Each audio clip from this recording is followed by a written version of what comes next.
శ్రీమాత్రే నమ. జయ గురు దత్తాత్రేయ నమ. ఈ వీడియోలో మనం ధనుసు రాశి వారికి అక్టోబర్ 1 నుంచి 15 మధ్యలో జరగబోయే పక్ష ఫలితాలు పరిశీలించినప్పుడు మరి ధనుసు రాశి వారికి ఈ పక్ష ప్రారంభంలో ఇంచుమించు గ్రహాలన్నీ కూడా అనుకూలమైనటువంటి స్థానంలోకి రావడం జరుగుతూ ఉంటుంది. ఏదైనా కొన్ని గ్రహాల కలయిక కొంతమందికి ఇబ్బంది పెడుతుంటే మరి కొంతమందికి అదృష్టాన్ని కలిగించడం జరుగుతూ ఉంటుంది. ఈ పక్షంలో ఏర్పడినటువంటి 2 గ్రహాలు, ఈ కుజ బుధ గ్రహాలు స్వభావ సిద్ధంగా ఆ 2 కూడా శత్రుగ్రహాలు అవటం వల్ల ఆ 2 కలిసి ఏ భావంలో ఉంటే ఆ భావాన్ని స్పాయిల్ చేయడం, నాశనం చేయడం జరుగుతూ ఉంటుందన్నమాట. అంటే రావాల్సినవి రాకుండా ఏదో లిటిగేషన్తో ఇబ్బందులు కలుగుతూ ఉంటాయి. అయితే 11వ స్థానంలోకి ఎన్ని గ్రహాలు వచ్చినా కంపల్సరీగా అవి జాతకుడికి ఎంతో కొంత లాభాన్ని కలిగించడం జరుగుతూ ఉంటాయి. అయితే దాని తర్వాత ఉన్న పర్యవసానం ఎలాగున్నప్పటికీ కూడా టెంపరీగా మాత్రం లాభాన్ని కలిగించే అవకాశం ఉంది. ఇప్పుడు ఈ బుధ కుజ గ్రహాలు ధనుసు రాశి వారికి 11వ స్థానంలో రావడం వల్ల ఎంతో కాలంగా ఎదురు చూస్తున్నటువంటి అతి ముఖ్యమైనటువంటి అంటే లైఫ్ టర్నింగ్ పాయింట్ లాంటివి ఈ సమయంలో జరిగే అవకాశం ఉన్నది. అందులో ముఖ్యంగా పెళ్ళి. అంటే ఎటువంటి పెళ్ళి ప్రతి వాడికి ఉంటుంది.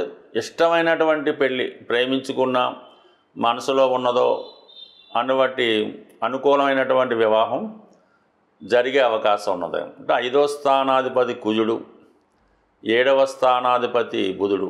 ఎవరి జాతకంలో 5, 7 కలిసి ఒక శుభగ్రహ దృష్టి ఉంటే వారి జాతకంలో లవ్ మ్యారేజ్ జరుగుతుంది.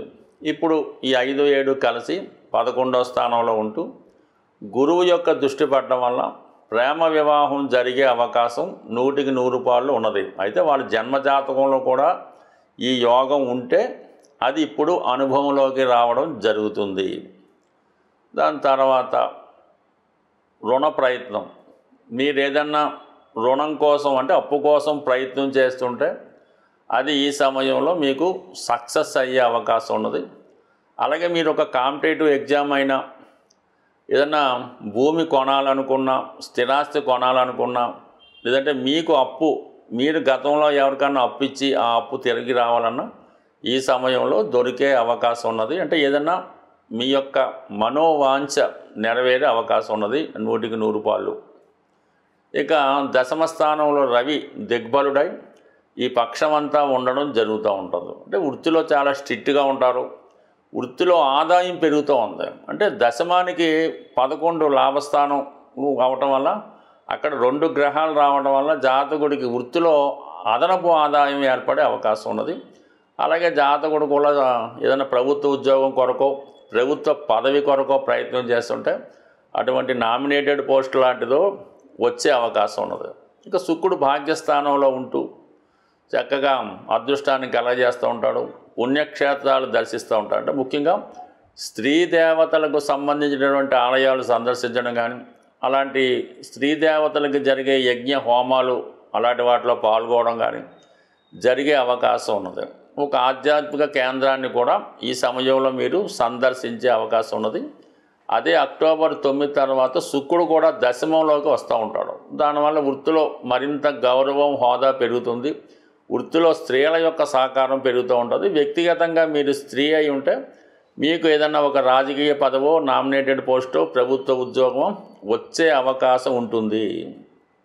ఇక గురువు కూడా రాశిని చూస్తూ మరి ఇప్పుడు ప్రస్తుతం నెమ్మదిగా అతిచారలో ప్రవేశించి అక్టోబర్ 18న ఉచ్చులోకి రాబోతున్నాడు. అంటే మీకు అష్టమ స్థానం అయినప్పుడు కూడా రాశ్యాధిపతి ఉచ్చులో ప్రవేశించడం కన్నా ప్రవేశించే ముందే అత్యంత బలవంతుడై ఉంటాడు. అంటే ఇప్పుడు కంపల్సరిగా మీ యొక్క వృత్తిలో వేగం జరుగుతుంది. చేసే ప్రయత్నాలు తొందరగా ఫలిస్తూ ఉంటాయి.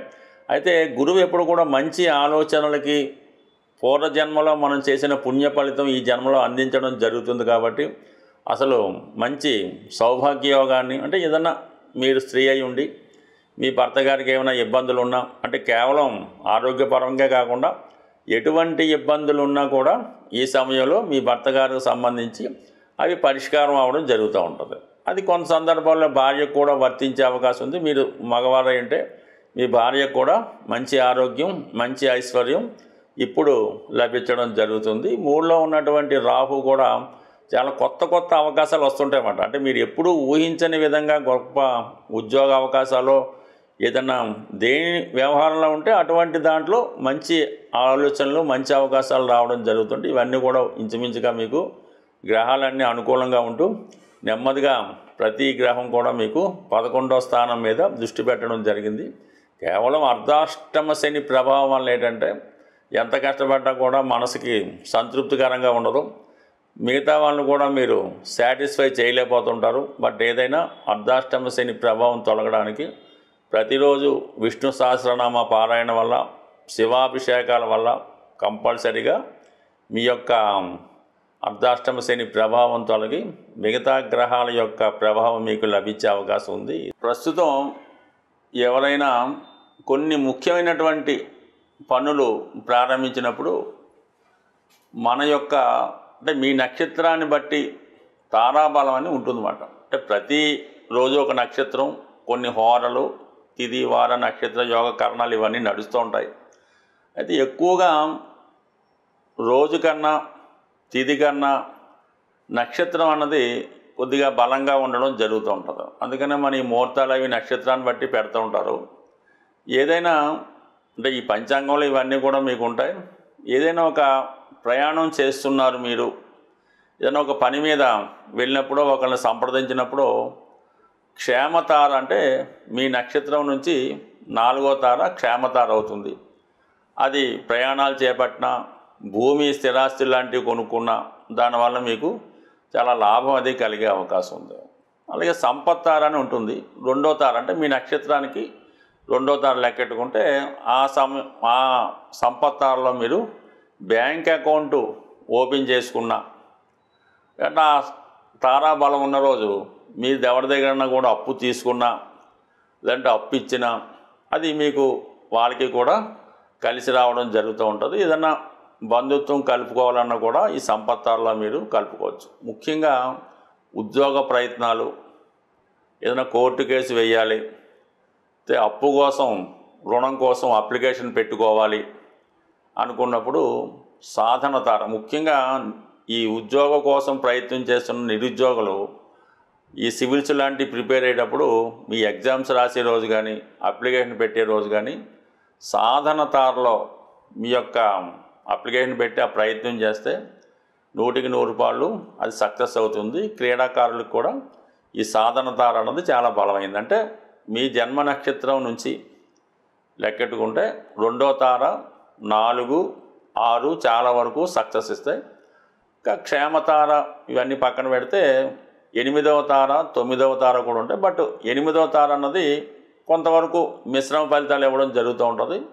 9వ తార కూడా అంతే ఫలితాన్ని ఇవ్వడం జరుగుతూ ఉంటుంది. అంటే కొన్ని కార్యక్రమాలకి కొన్ని నక్షత్రాలు చాలా వరకు మనకి సహాయపడుతూ ఉంటాయి.